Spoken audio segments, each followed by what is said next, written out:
easily man of the match for me.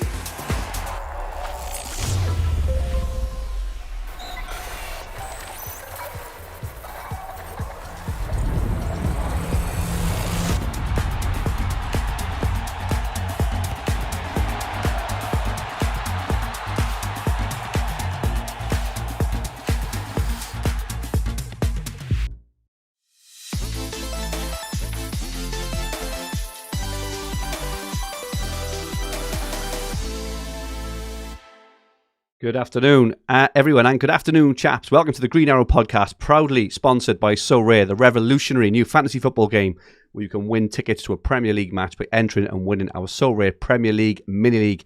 If you enter for free via our exclusive link in the description below, in addition to our standard free cards, you will get a free limited card to enter into your team.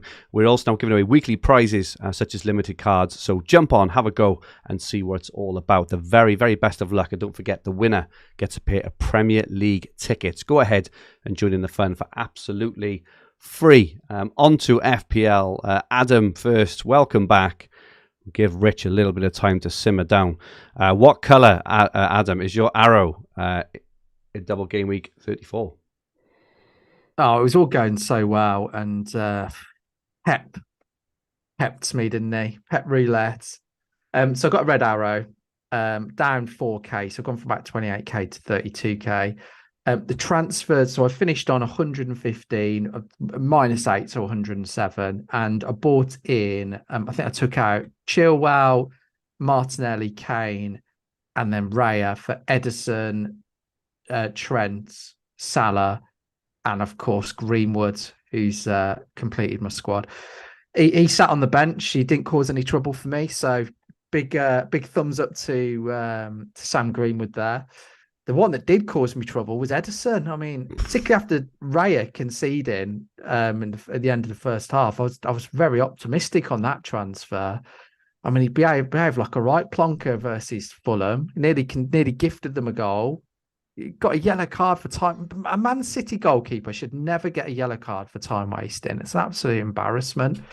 I expect maybe teams outside the top six, but time wasting against Fulham. Yeah, what's that about now? That's embarrassing, isn't it? So Edison wasn't a hit, and then I didn't watch the City game, but I saw the scores in the morning, and I was excited to see a clean sheet. I was like, at last. And then when I checked the team, there was a big, there was a big Edison-shaped hole in the team. What is going on? I mean, he rests Edison. If we thought he's meant to be the most nailed City player, and just like Pepper's defeated us, I give up. He doesn't exactly need a rest, does he? He just ambles around the area for 90 minutes. Exactly. Needs a rest. Yeah, exactly. Needs a mental rest. So look, it is what it is. I think he probably plays up until the final game of the season if they've won the league, and then if not, got Everson, who actually, in credit to him, I thought was fantastic against Everton. So I think he'll keep his number one spot. So yeah, is what it is. Move on, and hopefully reclaw some of the ground I lost this week. 115 -8 for you, Adam. Rich Clarke, how are you, buddy? Been better. just for those, we just had a little pre-chat, pre-pod, and I've never seen Rich proper full-on angry before, but I've got the violin at the ready, Rich, because you're not a happy chappy, are you? Do you want to? I'll turn the violin music on, and then you can just relay your week of woe to us if you want. Okay, all right. It's quite a long one, this one. I think, like many people, I put an awful lot of thought into my transfer plans for game week 34. Did my team reveal article, and I had it all thought through.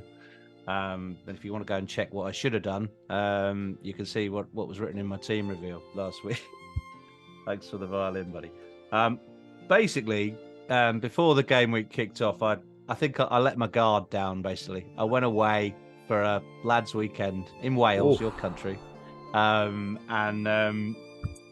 went there, and I didn't take in all the content, the press conferences on the Friday afternoon. I just listened in to one summary podcast, which talked about injuries and potential things. But I did pick up on a piece of information that Evan Ferguson still wasn't ready. So kind of like, okay, I thought fine. But what I didn't do was follow up on that. I got to my destination and went out for the evening, and basically late night on Friday, after some beers and a meal, decided to make my transfers because prices were changing. And rather than do what I had thought through, which was to sell Kane, do the Greenwood move that Adam has talked about, then get Salah and Trent in, pretty common moves, and then also get Jason Steele in to cover Brighton, I decided that I'd get clever with it and that I still would bring in Evan Ferguson as my third striker. Remember, he was your Fergie as a punt last week. He is an absolute punt, that Ferguson. Let me tell you. That's right. And so I decided in my, at that time, I'd bring in Ferguson because that would create me a nice, clever differential for the later double game weeks anyway. And even if he missed out this week, I'd have that little gem to help me win my mini leagues and that kind of stuff. I didn't realize at the time, how much that would hamstring my team, going into the weekend. And so therefore, it's one of those moments where you make a transfer and you suddenly realize you made a mistake and it's too late, and you realize immediately afterwards mentally that you've messed up. So went to bed, couldn't go to sleep, lost about 4 or 5 hours sleep, stayed up awake till 3 a.m, got up the next day dreading the game week, and then spent the morning deciding whether to hit my way out of the problem before the deadline. Decided that I wouldn't take any further hits and that I'd play Ollie Watkins away to United, and basically I'd limit the damage. But I went into the weekend with no City defensive cover, no Brighton defensive cover, knowing that, and then proceeded through the week to actually kind of get away with it a little bit. Fernandes scored some points and so on. And as we trocked through the week, we got to the final game and I was still doing okay rank-wise. And then we get into last night's game. I've got 3 United assets, Fernandes, Rashford and Luke Shaw. And I've only got the 2 Brighton midfielders, Mitoma, March, that have scored no points this week. But didn't know that. Still had 5 assets. So I was quite optimistic about the evening. And it's going through the evening, 0-0 draw. Luke Shaw's actually having a storming performance in defence. And then we get what happened at the end of the game, whereby Shaw gets booked innocuously, possibly loses bonus points. I wasn't monitoring, but then he sticks his arm up and the penalty goes to Alexis McAllister in the last kick of the last game, scores the penalty. Kicks you right in the bollocks. Takes away the Shaw clean sheet, which I needed that double clean to just get me out of the mess. So not only has the rank nearly doubled, it's kind of like just put me on the back foot, because I'd also sold Nathan Ake as well. So Ake hit a 15-pointer, and I sold him for Trent. So I don't even have him now on my bench and ready for the run-in. So I've basically messed my team up and scored a below-average net 98 points or something, which doesn't sound too bad, but it relative to some scores, that's not a great score this week. So I've really suffered, and it's probably just the disappointment of no longer being in contention to win some big mini leagues, and the rank's still fine, but it's just if you've gone down to 8,000 from 4,000, you're not going to feel as good about going up to 8,000 from 12,000, are you? It's just in the aftermath. So I'm feeling pretty sorry for myself, guys. Feeling pretty blue rich like Chelsea at the moment. Yeah. Oh yeah, you're a Chelsea fan as well. Just when you think things couldn't get any worse. There's no solace there, is there? I think, and as much as I find it hilarious, if I'm being honest, having looked at it, we looked at the Elite 64 before we came on. You're 21 points behind. I still think, and I think the changes you've made are, I don't think they're that dramatic. So I don't think that whether you went Ferguson or Greenwood is going to have a huge impact. It may psychologically, I think it has. Maybe this game week, but I think it could lead to different paths and take you maybe away from what everybody else is doing, which could be an advantage and it could lead to other opportunities. So I personally just wouldn't worry about it too much. I think that Shaw and McAllister flip round. I own the same two players. I don't own McAllister and I do own Shaw.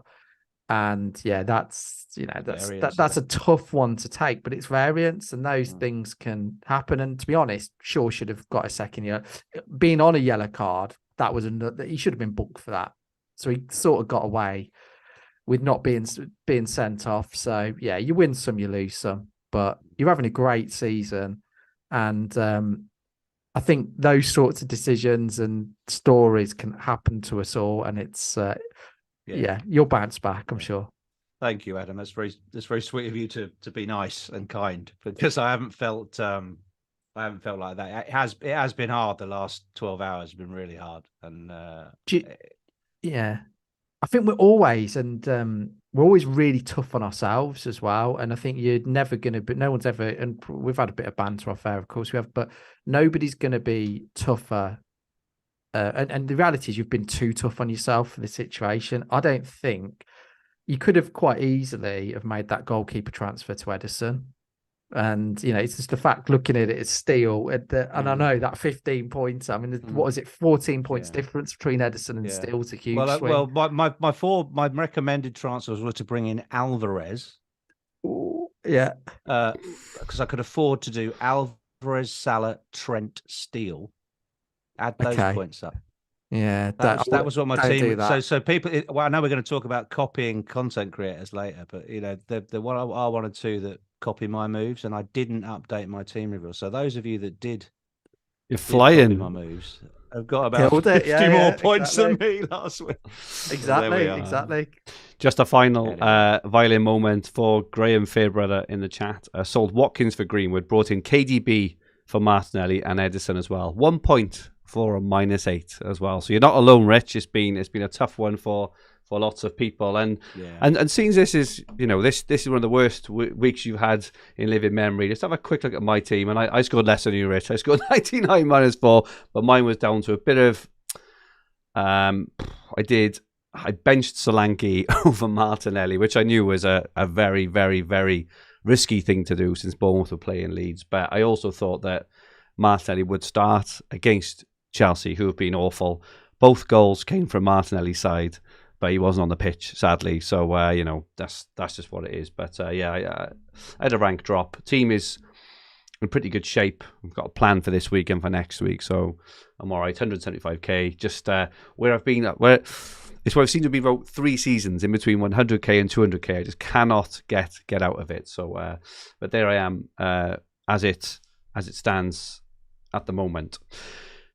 So we're going to talk a little bit in this week's podcast now, because everything's very templatey at the moment, right? Everything's very easy at the moment. We're going to talk a little bit just around potential opportunities, risk versus reward, a bit on hits and stuff, and where can we find that edge over the final 4 weeks or so. And we've got the fixture ticker up now. United at top. Away to West Ham this week, home to Wolves, then they double, then Fulham at home in 38. Brighton a second, obviously they double, and they've got Everton in Gameweek 35 as well, so they've got some fantastic fixtures ahead. Newcastle double in 36, and they've also got Leicester in 37. Man City, Leeds, Everton, and then double. It doesn't get much better than that for Man City, does it, over these next few game weeks.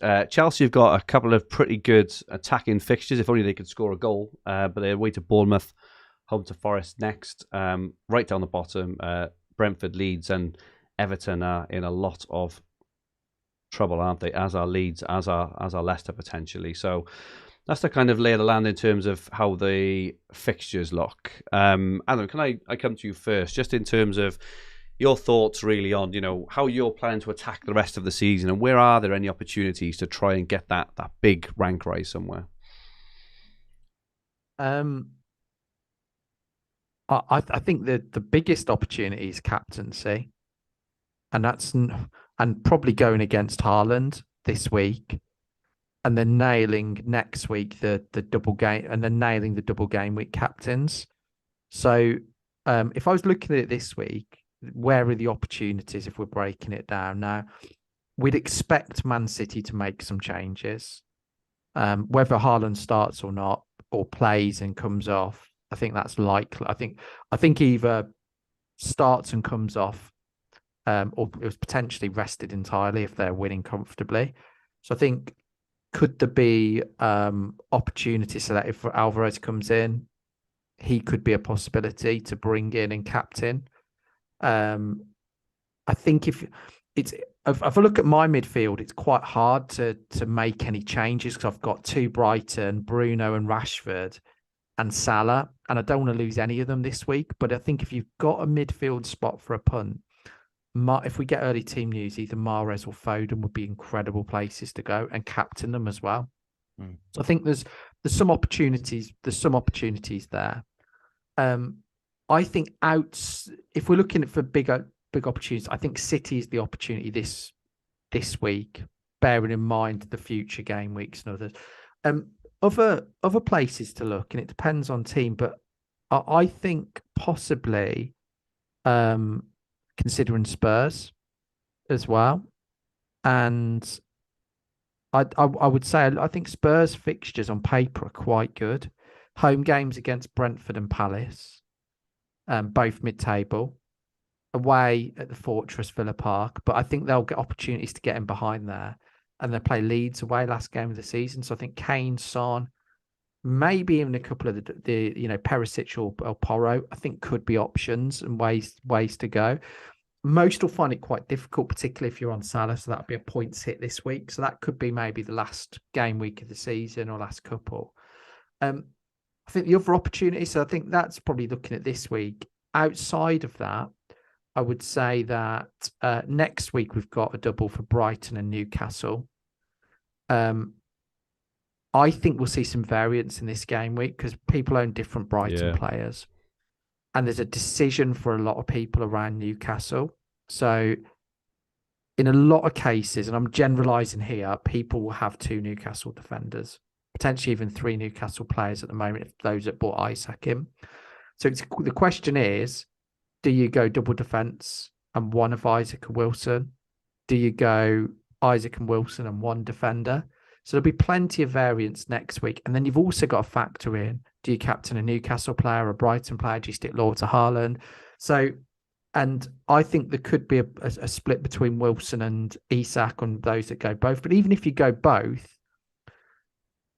there's going to be people that captain Isak and people that captain Wilson. So you're still going to, if you want to go captain in one of the strikers, you're still having to commit one of the ways. So I don't personally, I'd have to take a -8 to get both in. So to take a -8 and then still have to choose between them, I just don't think it's the right thing to do. So I think there's opportunities there. And then as we, when we get into 37, you've got maybe do you do Salah to De Bruyne? Do you go with Alvarez? There's plenty, trebling up on City is an opportunity there.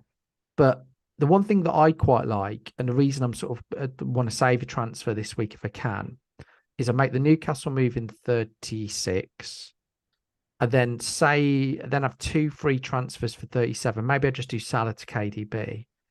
I quite want 2 free transfers for 38 because in my experience, game week 38 is full of goals and it's a bit of a lottery and you usually get early team news. So I think I'd quite like to have the flexibility to bring in a couple of fun punts. So I think Palace are at home that day. Spurs have got Leeds. Arsenal are at home to Wolves, I believe. So there's plenty of good fixtures. City could have the league tied up, so that could be irrelevant. So yeah, I think that's my current plan, is to try and save this week, bring in Wilson or Isaac the week after, De Bruyne in, or a City midfielder in for Salah, and then in 37, and then have a little bit of fun in 38 with 2 transfers.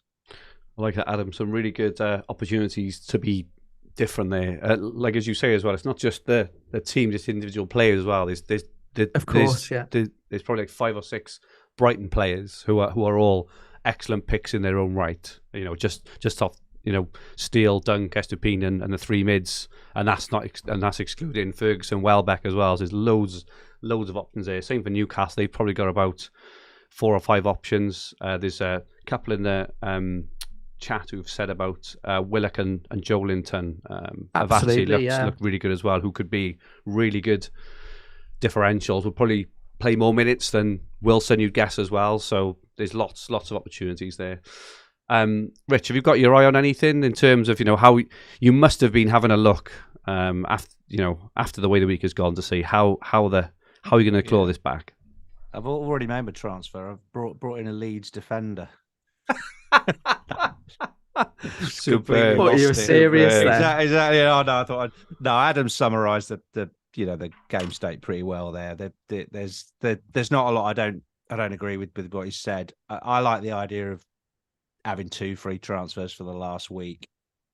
Had I been in a better position team wise, I would have liked to have done that, but I'm not sure I'll be able to resist chasing the Man City upside if we get a team news leak. I certainly won't make a transfer this week if we don't get a leak. I think that's going to be my approach. But again, it's sort of it pays to be available in that last hour to monitor the situation. And if you're not in a position in the world or it's a funny time zone, then we are at an advantage here, being able to listen for early team news. But we may not get it, and if we do, I think I'll have to probably look at getting Alvarez in and playing that upside if not. But if we don't get any team news, I'll just play Watkins at Wolves and save the transfer, because we've already only got 4 free transfers left, and they're very valuable to fix problems with teams or to set you up for the upcoming doubles. So this week is really just a regular game week.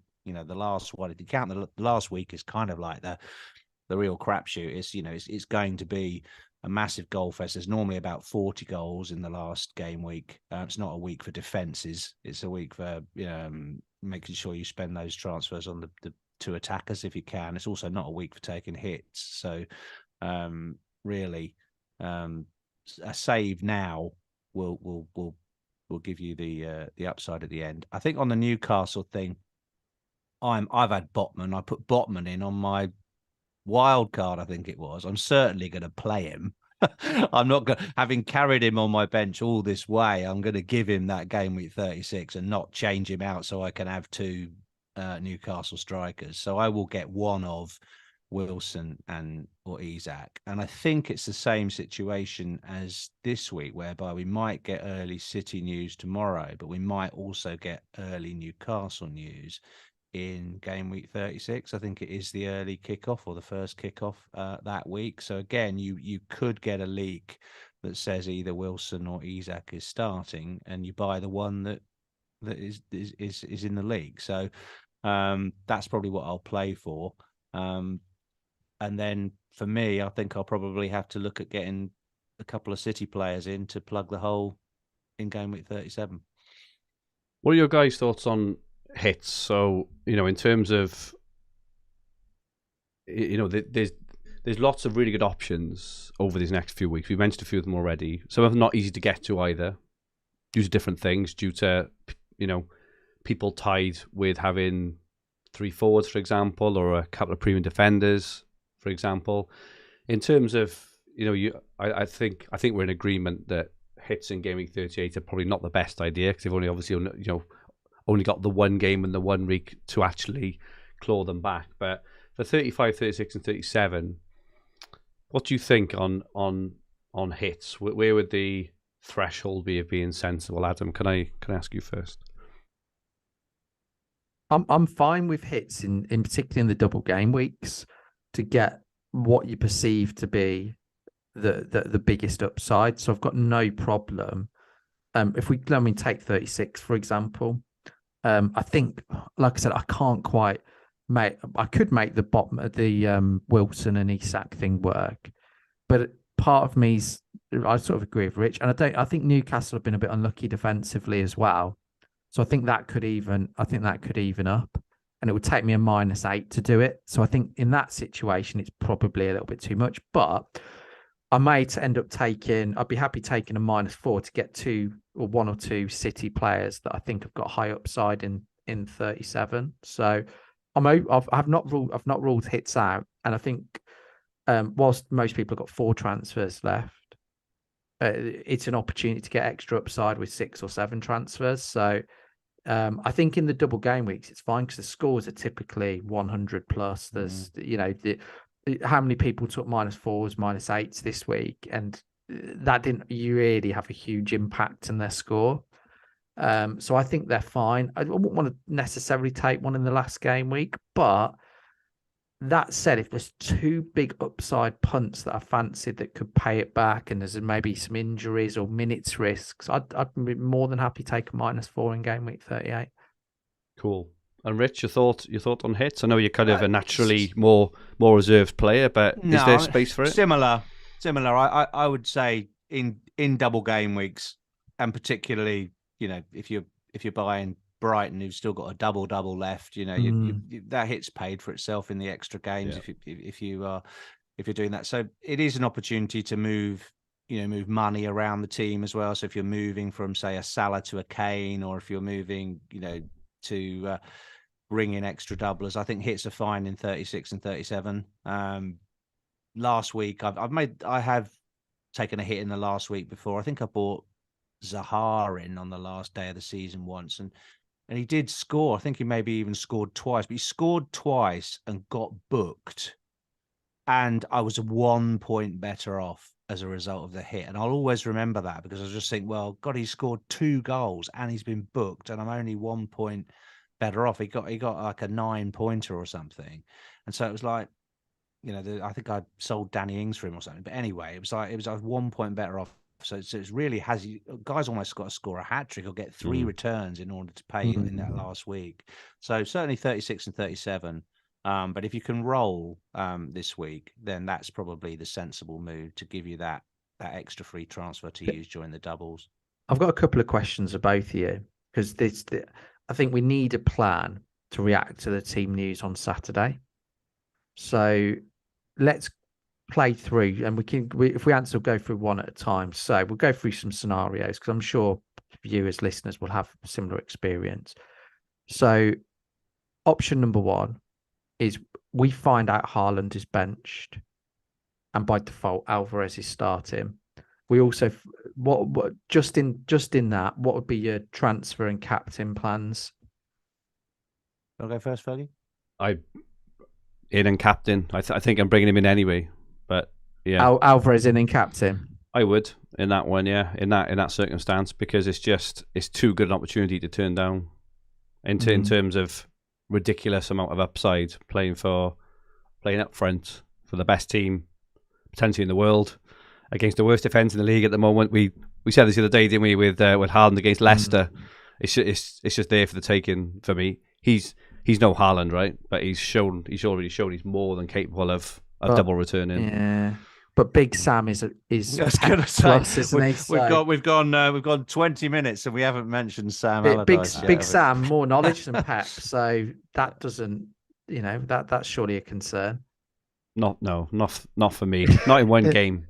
No, I think they'll obviously look to park the bus and stuff, but they're going to need a depot of buses. bloody big they're going to need a depot. Yeah. Like the collective noun for buses. So that'll be me. What about you, Rich? I think I would, if Haaland's benched, I would sell Watkins for Alvarez. If we get confirmation that Alvarez is playing. I mean, there is De Bruyne seems to be improving, so De Bruyne could definitely get minutes this weekend. Would you only do that, just to clarify for listeners, would you only make that move if it's clear that Haaland is benched and Alvarez is starting? If we don't get confirmation Alvarez is starting, I'd still do it. I think I value the second transfer quite highly, and Ollie Watkins has got a decent fixture. Against Wolves. You could. I'd be selling Watkins because that would be my only route to get Alvarez. So I'd be selling Watkins, and obviously he can score points. So I think it's less of a decision if you haven't got confirmation and you're just hope. Imagine you make that move and Alvarez is on the bench and Watkins scores a brace against Wolves. Just feel like such an idiot, and it'll just be like last week again for me. I'm less bullish about it than Fergie, but I am. Who else is going to play up front though? If Haaland if Haaland isn't starting, if you just get a confirmation of that, who else will play at front?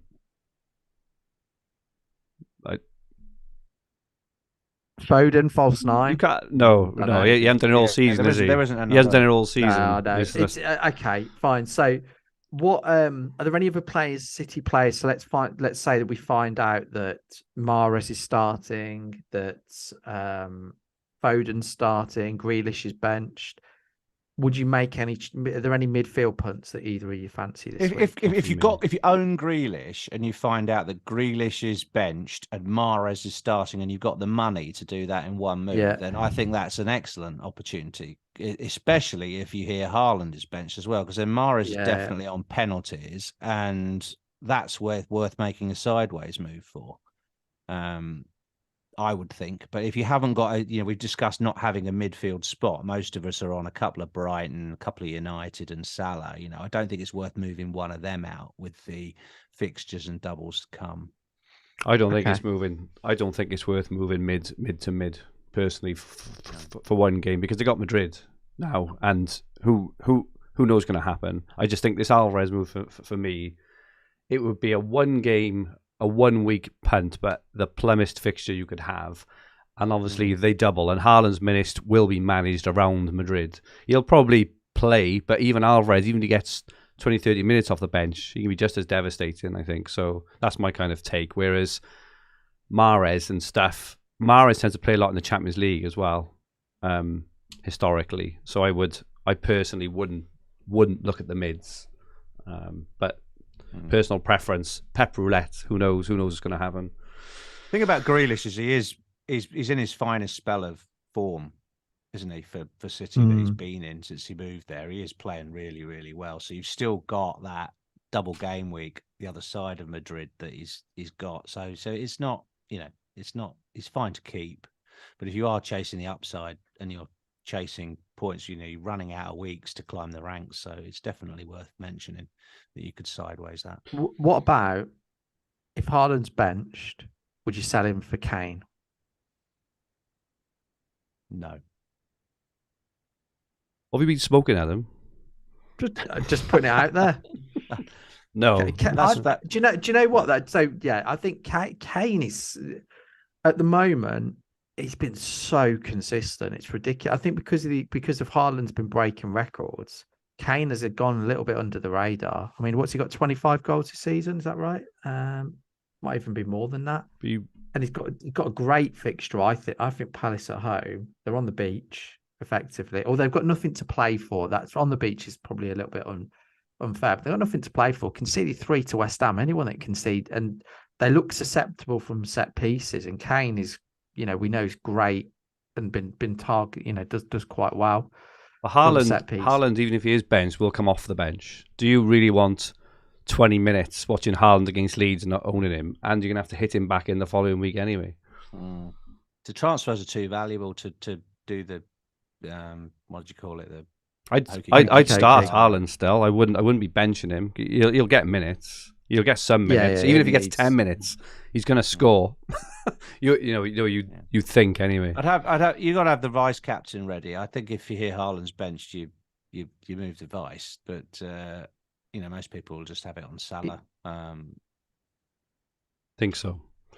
Bruno's not a bad shout either if you got Bruno for a captaincy, but you get ready to move the captaincy as well as make the transfer. But I wouldn't sell Haaland, mate. Maybe I'd get Kane on the last day of the season. Well, that's what I was going to say. Is Kane in your plans at all? Yeah, maybe the last day, because they're way to Leeds, aren't they, on the last day? And Leeds could be buried by then. Yeah, probably will be.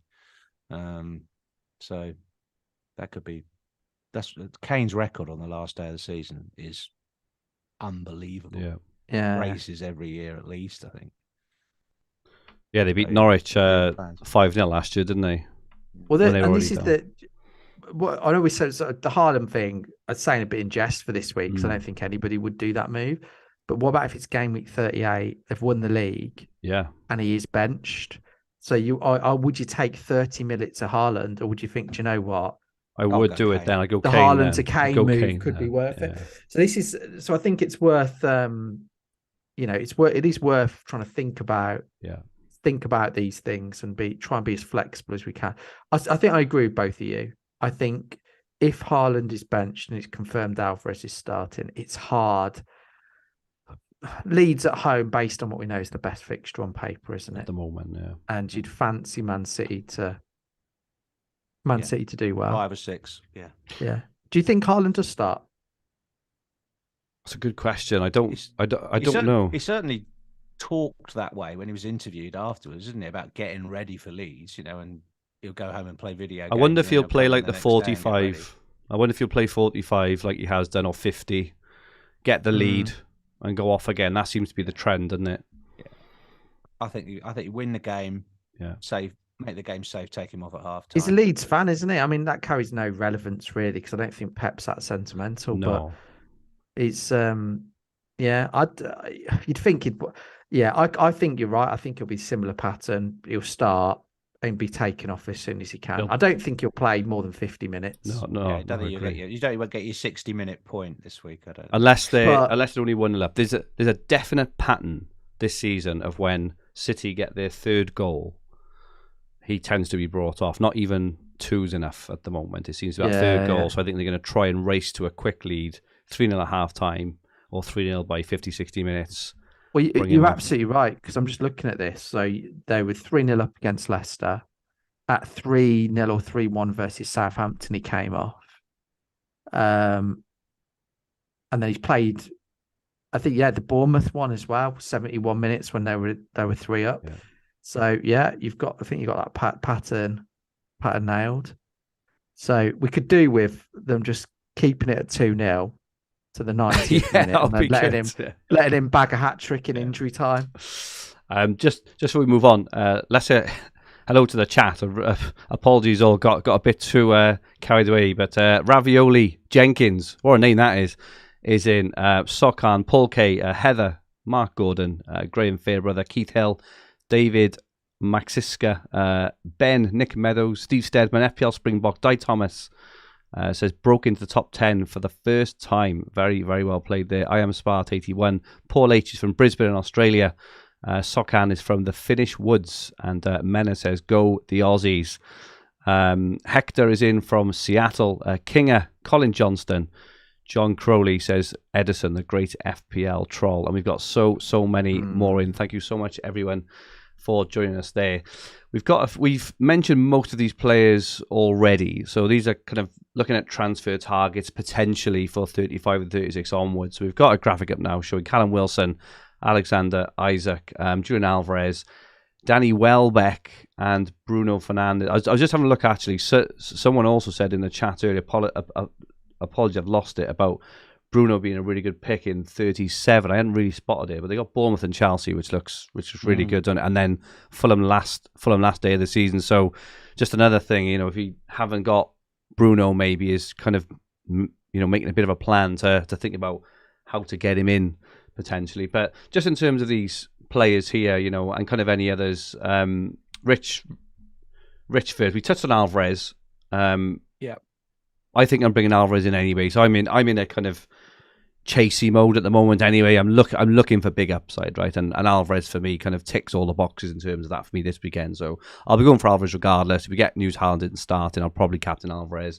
It's high risk, high reward, or I get whatever. But I'm happy with that. Wilson and Isaac we touched on briefly earlier. This is more ahead of 36, but if you were to pick one, Rich, would you be picking Wilson or Isaac? I think I'd probably try and get a clue as to who starts this week, and they seem to be alternating. It's not guaranteed, is it? But I'm not sure about that, Rich. I did have a look at the minutes earlier, and from what I can see, Callum Wilson has only started, I think it's one game in the last 5. Okay. Oh well, in that case, I thought he was getting the midweek games, and the Isaac's getting the weekend one. So his minutes. So I'm going back to game week. Well, even 24 here, right? So 26 minutes, then a blank. Then he started in game week 26 for 63, 22, 0, 74, 45, 34, 24, 87, 45. That's his minutes. It's very. I think it looks inflated because of how superb his returns have been in the time. Whereas if you look at Isaac's, it goes 64, 27, 68, 90, 106, 87, 90, 66, 16, and 89. So in terms of minutes, Isaac is the one, as it has been, if we expect that moving forward. But Wilson is just returning at the rate of knots. And Adam, we were having a brief chat earlier, one way, and you really like the look of Wilson. I think he's the more fun pick. I like both of them. And I've mentioned that I can't really get to both. I think looking at it, you've hit the nail on the head. You're looking at expected minutes, but when he's on the pitch, Wilson is a better prospect. I agree without with that, question. Yeah. So I've looked at it from game week 28. So since that time, and I've got a direct comparison, and I've included Joel Linton, Willock, and Murphy as well because they've come up okay. So looking at it, Wilson has played 309 minutes. Isaac has played almost, it's about 67% more. So he's played 554 minutes. He's played significantly more minutes, but they've both had 10 shots on target. Wilson has had 8 big chances. Isaac's had 5. And he's been involved in a higher percentage of goals when on the pitch as well. And actually point FPL points, which is what matters, 54 to 49. So there's not much in it. There really isn't.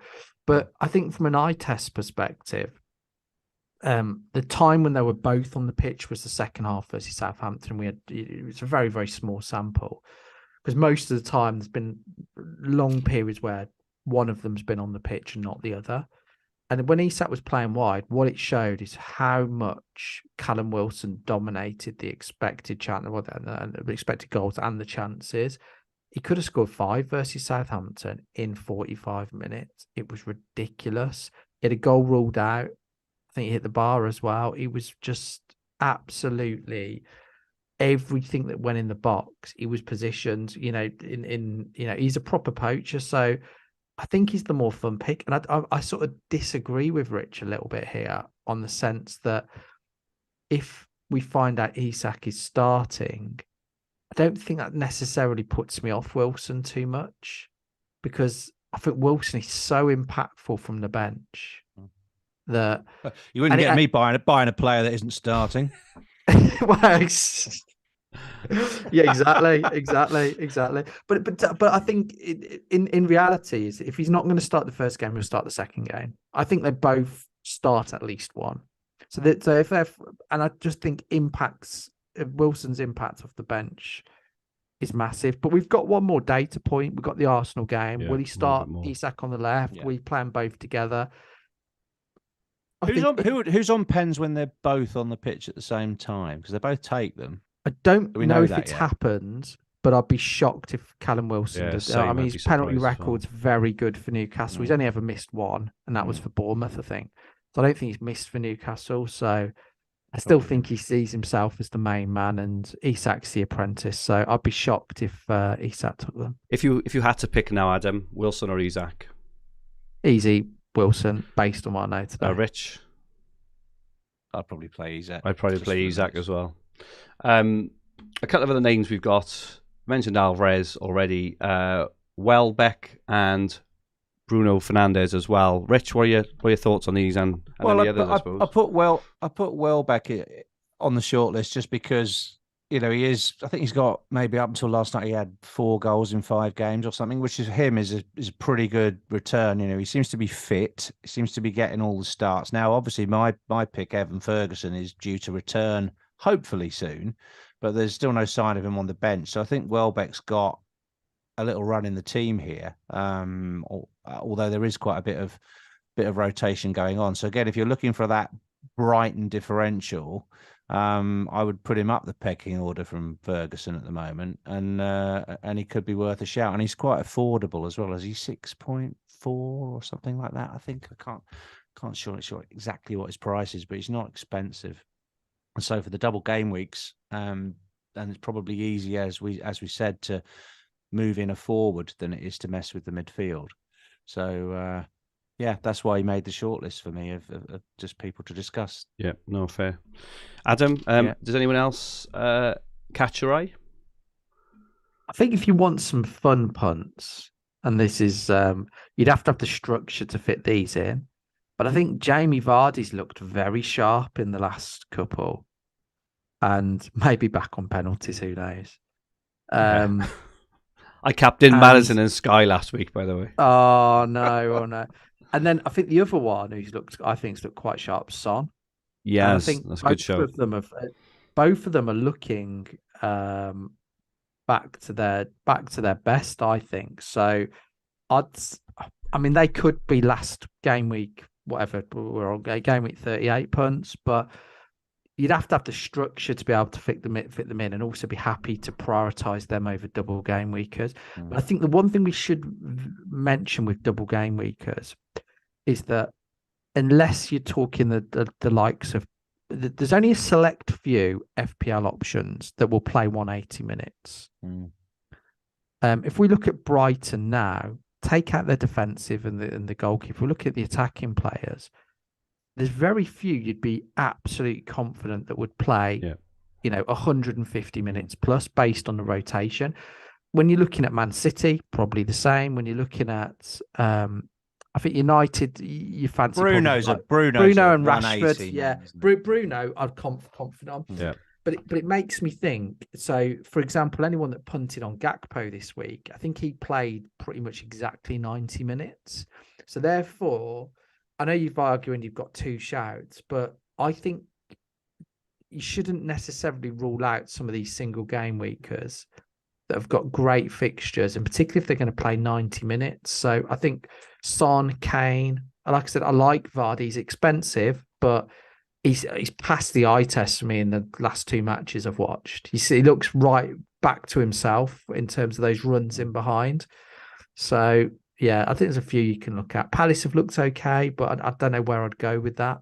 Yeah, we haven't mentioned returning to Arsenal assets yet either, have we? Do you think it is? I know it's not with double game weeks. The other players will dominate, certainly for 36 and so on. But Arsenal's last couple of fixtures are really tasty, and now yes, there's one or two who've used a free hit, or there's one or two who are on a slightly different strategy who've still got Arsenal assets, but their ownership in certainly the top 20k or something is really, really low.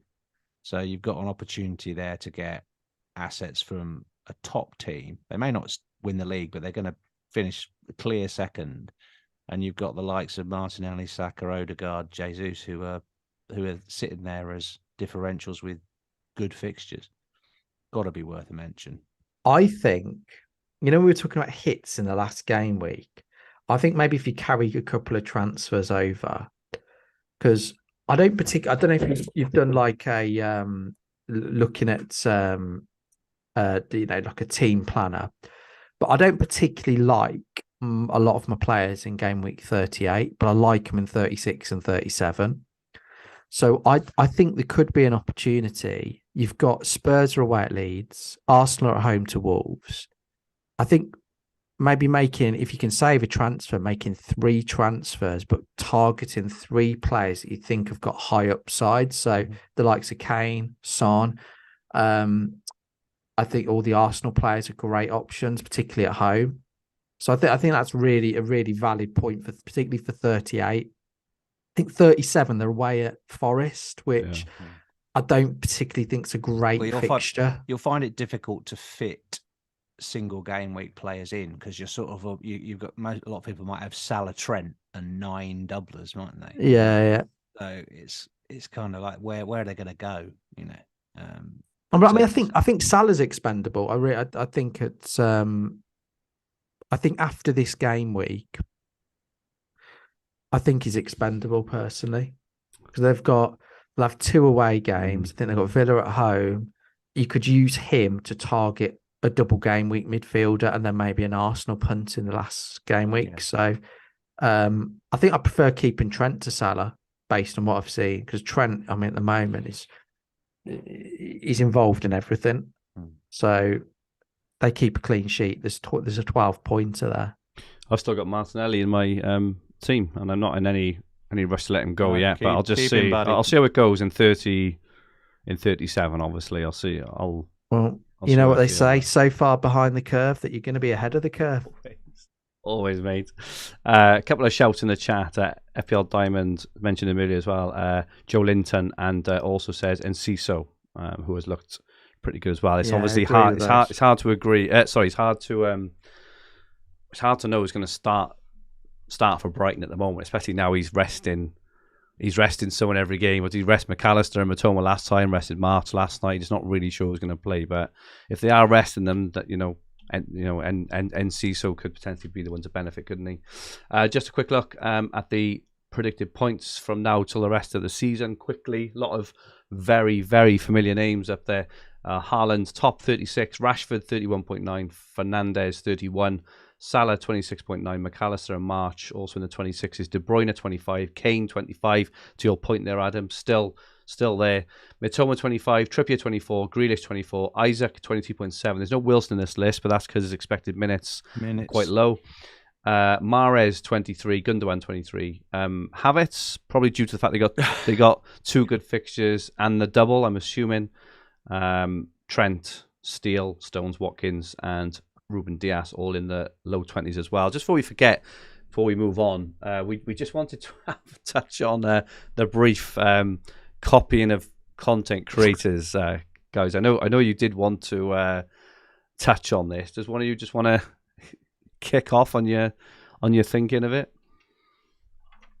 Go on, to be honest, I think one of the challenges is with there being more social media content, more video produced. It's really FPL at the moment. It really does spoon feed people, and I think one of our challenges. I think I wouldn't say we're part of the problem. We're going to do, but I think the big problem is that so many content creators are revealing their teams. So it's a bit naive to think that people aren't going to copy. I just don't. I don't particularly care if people want to do it. Good luck to them. But it's going to happen. I get people messaging me, what I would do with certain teams, and I respond back to them. So it's so easy for people to get information. And that's why it's got harder, in my opinion. Is that definitely? It's because hypothetically, people could watch this and copy. Let's say Rich's moves, your moves. It's such an easy thing to do, and that's your FPL done for the week. And I think loads of people do that because they're in competitive work leagues, they're in leagues, they're in mini leagues. And look, not everybody values FPL exactly, or maybe it's just as much as us. Exactly, maybe it's just the way they like to play the game. Yeah, and they might want to actually do other stuff, with their families, etc. What? What? They have a life. I know. It's about other stuff. It's controversial, but they might be like, let's skip to the end of this team reveal. I'm just going to go, FPL Salah's doing this, FPL Matthew's doing it, or whoever, It's almost fantastic. Like that everyone thinks that every FPL manager, all 11 million of them, spend as much time as we do, sort of, 5-6 hours a day going over there. The vast majority, probably 99% plus, if not more, they just look who's the best transfer, who's the best captain, and they just do it. That's it. And I just don't understand this whole fake horror thing about someone's copying my team. Like, we all do it, right? He is. I think my team for everyone to see, and then it's like someone's copying my team. Honest to goodness. I think just for those listening, if they didn't pick up on it, this stemmed from a very popular content creator who's doing really well at the moment. Someone who's been religiously copying him week after week since game week 1, literally tracking every single move he's made, and now went public with that and announced that he's something like, their ranks are almost identical. They're like, one's at 160 and one was at 159 or something in the world. Yeah. And so it's literally like just a complete and utter duplicate of the moves. But the challenge was how has that person been managing to do that? Because some of the moves aren't announced publicly on deadline streams. Some of the moves have been done early or in the middle of the night to take advantage of price rises. It hasn't always been this is my move. It's 11:59 or 10:59, and the guy's had an ability to copy. So he's almost like lucked out. The copier has lucked out. It wasn't. On, If you've seen it on the Rich, replication, if you've seen it, it wasn't actually copying. It was wrong. It was that moves were made different weeks at different times. It just so happened that their end team was the same on the same points, but the actual individual moves were very different. Right. All through the season. Yeah, I think the only way around it is that if content creators like ourselves, if we don't reveal our teams, that would help with the problem. But I'm not sure.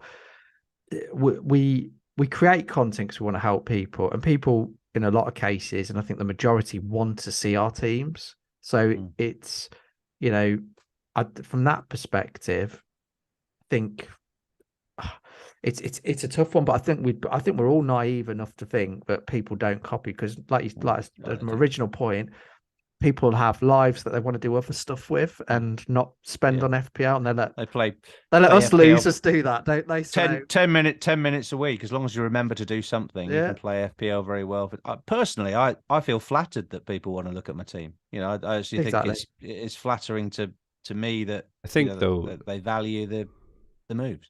I think a lot though. It's not just about copying the exact move. Those listening to this podcast, for example, know they can get Rich, mine, and your exact moves by just going on to Fantasy Football Hub and reading. Right? If people are staying for the majority of this podcast, which can be anything from like an hour to hour and a half, it's because they enjoy the content and they enjoy us talking about our different options and what we're thinking of doing, and the different.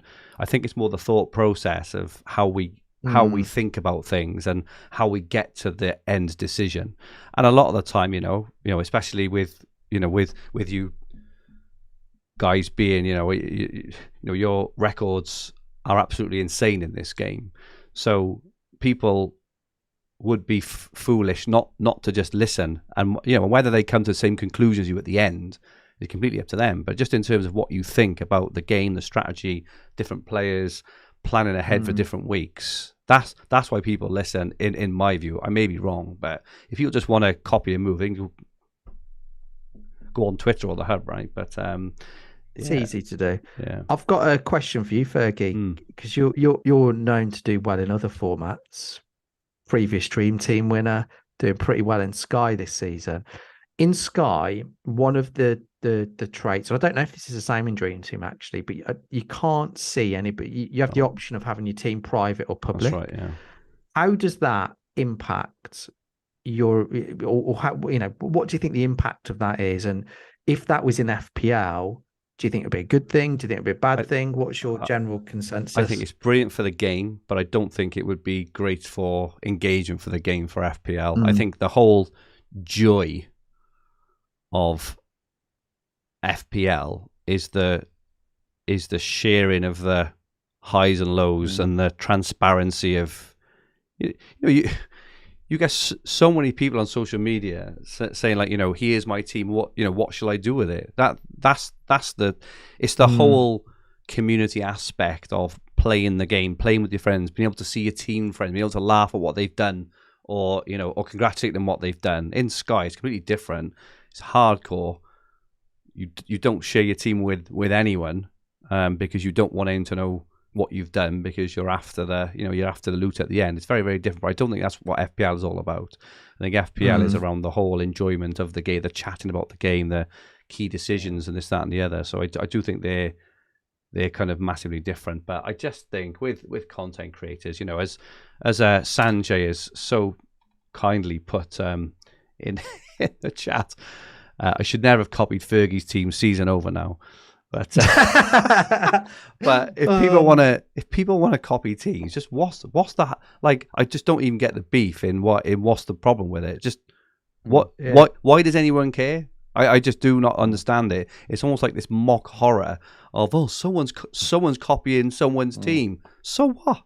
So literally, so what? Does anyone honestly think that with all the information, all the algorithms, all the everything that is in the community nowadays, all the tools, all the websites, all the everything, which generally tends to spit out and narrow in on maybe two options a week, say, that people are not going to end up with the template and making similar moves each week. That's just what it is, right? That's the game. That's the community we live in at the moment in fantasy football, and I'm all for it because it's the joy of it, right? Everyone wants to do well, but like, look now, guys, we here doing this podcast and chatting every week, not because it's our job or not because it's something which, you know, we have to do. We don't sit here under duress, right? We do it because we enjoy it, and that's the whole element of the game, is just that whole sharing of the highs and lows and the decisions, and it's just get over it. Get over it is my message. Not going to stop, is it? Not while it's in the. I mean, I do look at other people's teams. Part of the enjoyment for me is when you do get some points, you can see the impact of those points against the people you're competing against and against the people in your league. You know, right down to the granular sort of effective ownership level, and that's because the database is open, and that's because it's so, you know, queryable by instant APIs that will give you that information. Sure. And, you know, if you start locking it down, you know, making it a secret thing, all you can see is the points at the end of the week, and there wouldn't be that interaction and the roller coaster ride. So I'm with Fergie on that. Brian says, and this is for another day, how does the Hub AI tool play into this phenomenon? Brian, that is one for another day, but it's a very good question. And your FPL station says, if your rival just copies the best performing content creator, I think that takes away the competitive nature. I do agree, but how do you know who's going to be the most competitive one, right? Because there's about 50 or 60 of them out there, and each season, like one or two really, really stands up. We don't know who it's going to be. It was FPL Mate, and then it was Oscar, then it was Andy, then it was Raptor start this season. Now it's Harry. Ben Krellin was up there. Rich, you've been up there. Adam, you've been up there a million times. You don't even know who's going to even be the one, right? Exactly. And a lot of it is having a good start. So we all start on an even playing field, don't we? So how can you predict who's going to have the good start? So yeah, I agree with all that. Best captain for this week, probably the easiest one of the season, I'm thinking. But on the Hub predictor, Haaland 9.9 points this week. I think that's probably a bit conservative. I do wonder if he does play the 90 minutes, whether he'll get a bit more. Salah 6.8, Grealish 6.3, McAllister, Mahrez, Rashford, Kane. In the poll, Haaland 82% of the votes. A couple have gone for Salah under Brentford, a couple for March, Matoma, Alvarez. Gents, can we skip over this part? Or apart from, as you mentioned earlier, Adam, it's a really good point. If we do get team news, who would your vice be set on? My vice is on Salah at the moment.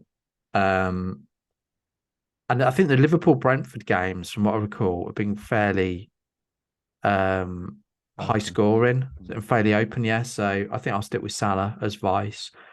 But yeah, I think you'd be mad not to captain Haaland this week. So. If he plays 45 minutes and the form he's in, yeah, it's a brace. It could be. It's a brace in 45 minutes for me. We just see it. I mean, he's got, what has he got? Like, he's got 4 or 5 hat tricks at home this season. He's just, I think he's got 4 in the Premier League, 1 in the FA Cup and 1 in the Champions League, which is mad, isn't it?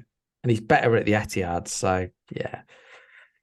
I don't think you can go against him. Fergie's a punt for game week 35. A bit of a boring one this week. We've talked about him a little bit. I'm actually bringing into my team, but I think I am going to go for Julian Alvarez for this week. I do think he gets minutes against Leeds. I'm hoping he starts. I think it's probably, of all the games that are left, I think this is the one that he has a very good chance of starting and playing a lot of minutes in. I was really, really disappointed the other night when he got brought off early, actually. I was thinking he'd play the full, but the fact he was even brought off maybe suggests to me that he's possibly a more important part of this team now that we give him credit for. So he is my punt for this week. 26 appearances this season, 8 goals, 3 assists, 36 shots, 19 on target. 1 of every 2 shots he takes is on target, by the way. 27 shots in the box. Stats are superb. Just a wonderful player. But it's more the fact, as I say, that it's the timing of the home fixture against the bottom team, and I think he gets minutes. So I'm bringing him in regardless.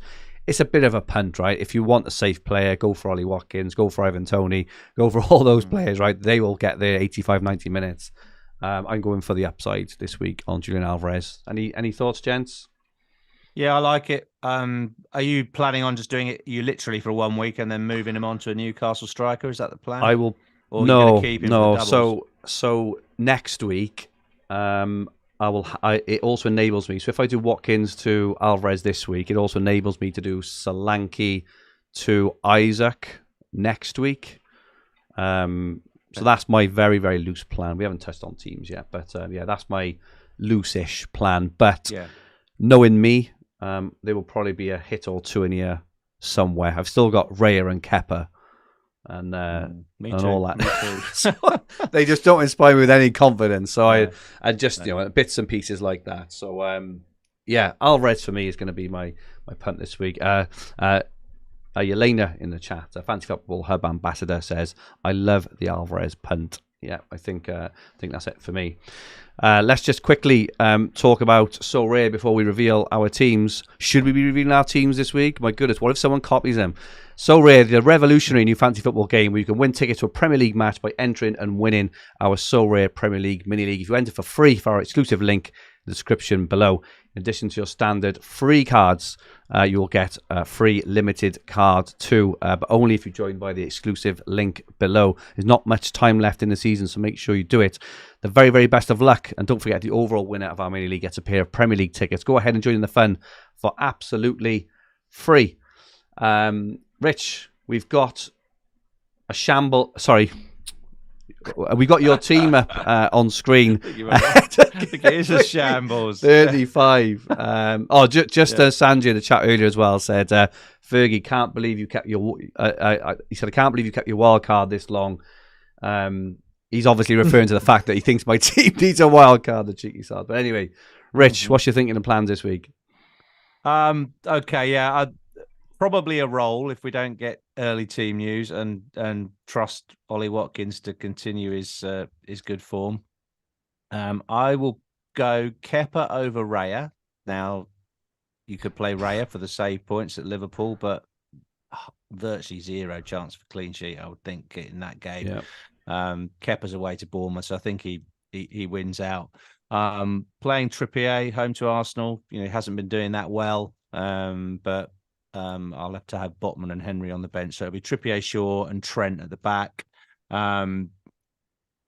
Pretty static five in midfield, standard five: Salah, Fernandes, Mitoma, Rashford, and March. That is very template at the moment. I'm very aware of that.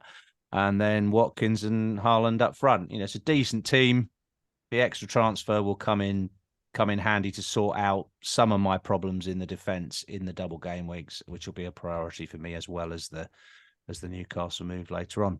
So yeah, Ferguson, I'm really hoping Ferguson at least makes the bench this weekend, because then it helps him to be playable in the double game weeks. But if there's no sign of him, then I'll probably have to move it on in the doubles.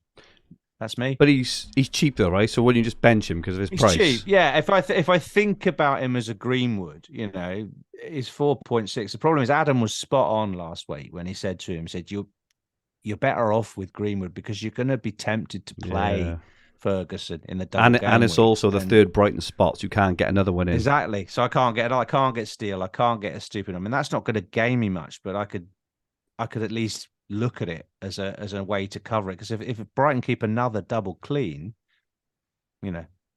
that's the top 10k gone, isn't it? So I've got to think about making some defensive moves as well. Adam, we've got your team on screen. What's your plans for the week? One of two, either Sabre transfer, or Watkins to Alvarez captain. The only thing that I'm undecided on is if Alvarez starts and Haaland starts, do I then do that move? But I'm not sure I will, if I'm being honest. If they both start. Yeah. So let's say we get, because that is an option we didn't talk about, is it? So we've talked about if Alvarez starts and Haaland doesn't, I would make that move then. But if they both start, I think I'd save a transfer and trust Ollie Watkins. I'm not sure. The leaks often don't go to that level of granularity. You get one soundbite, don't you? Like, you might get Alvarez starts, but you might not know if Haaland is starting either. I think they will say on Haaland almost certainly. They'll either say Haaland benched or Haaland starts, but I think you're right. We may not get the guarantee on Alvarez, and I think I'd rather save. I think if I've got Haaland as captain, I don't think I need to bring in Alvarez. But if transfer is more valuable, isn't it? Yeah, and you think he might want to give De Bruyne some minutes as well. So I don't know what that means for either Alvarez or Haaland. Fair, good stuff. My team now on screen. Got predicted points this week of 68, team rating of 90%. I'll probably put Kepa in goals over Raya. The same in goals. Everyone loves it when I say in goals. Apparently, it's a South Wales thing. I didn't really know that.